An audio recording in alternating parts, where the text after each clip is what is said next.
आज की क्लास में अपन बात करेंगे न्यूरोलॉजिकल असेसमेंट की। ठीक है, तो जब भी हम असेसमेंट करते हैं तो उसमें चार चीजें आती हैं। जैसे तुमने मेथड पढ़ा होगा, एक सोप मेथड होता है जिसमें सब्जेक्टिव, उसके बाद में ऑब्जेक्टिव, उसके बाद में असेसमेंट और सबसे लास्ट में प्लानिंग, या फिर बोलते हैं एनालिसिस और प्लानिंग। ठीक है, तो सबसे पहले हम बात करते हैं सब्जेक्टिव की। सब्जेक्टिव के अंदर भी सबसे पहले हम बात करेंगे डेमोग्राफिक डाटा। डेमोग्राफिक डाटा में हम क्या क्या चीजें लेते हैं। डेमोग्राफिक डाटा में सबसे पहले हम उसका नाम पूछते हैं। नाम पूछना पेशेंट का क्यों इंपॉर्टेंट होता है? क्यों, कोई बताएगा? क्योंकि नाम पूछने से हमको क्या पता चलता है? ऐसा कुछ खास पता नहीं चलता, नाम पूछने से बस याद रहता है केस कौन सा था।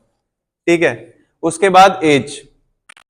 केस का एज पे क्या इफेक्ट पड़ता है? जब हम असेसमेंट कर रहे हैं तो एज पे क्या इफेक्ट पड़ता है? कि जैसे आर्थराइटिस कंडीशन है, वो आपको नॉर्मली किन एज ग्रुप में मिलेगी?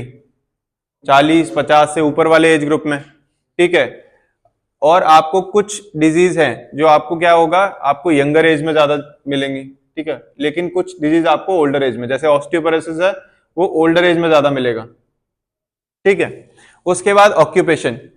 ऑक्यूपेशन जानना क्यों इंपॉर्टेंट है पेशेंट का? कि ऑक्यूपेशन से आपको क्या होता है?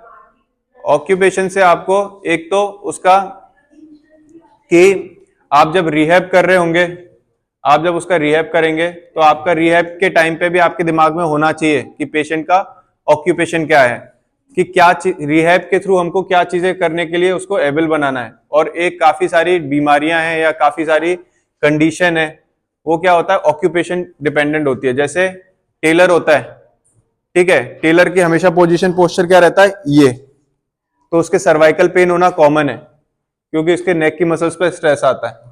ठीक है, तो ऑक्यूपेशन डिपेंड करता है। एड्रेस, एड्रेस ज्यादातर इसलिए इंपॉर्टेंट है क्योंकि एड्रेस से हमको क्या पता चलता है, अगर कोई पर्टिकुलर बीमारी किसी पर्टिकुलर एरिया में ज्यादा है, तो जैसे एपिडेमिक की बात करते हैं हम, ठीक है, तो हमको उस चीज का आइडिया लगता है एड्रेस के थ्रू। उसके बाद हम आईपीडी नंबर होता है एक, आईपीडी या ओपीडी नंबर। आप जब कभी भी किसी हॉस्पिटल में जाते हो, किसी पेशेंट की फाइल देखते हो, तो उसके अंदर एक आईपीडी या ओपीडी नंबर होता है। उस आईपीडी ओपीडी नंबर से आपको क्या पता चलता है? आईपीडी ओपीडी नंबर को अगर आप उस सॉफ्टवेयर में डालोगे हॉस्पिटल के में, तो आपको उसकी पहली जितनी भी उसकी जांचें हुई हैं, ठीक है, वो सारी आ जाएंगी। जितनी भी उन्होंने डॉक्टर से कंसल्ट किया है, ठीक है, वो सारी चीजें उसमें आ जाएंगी।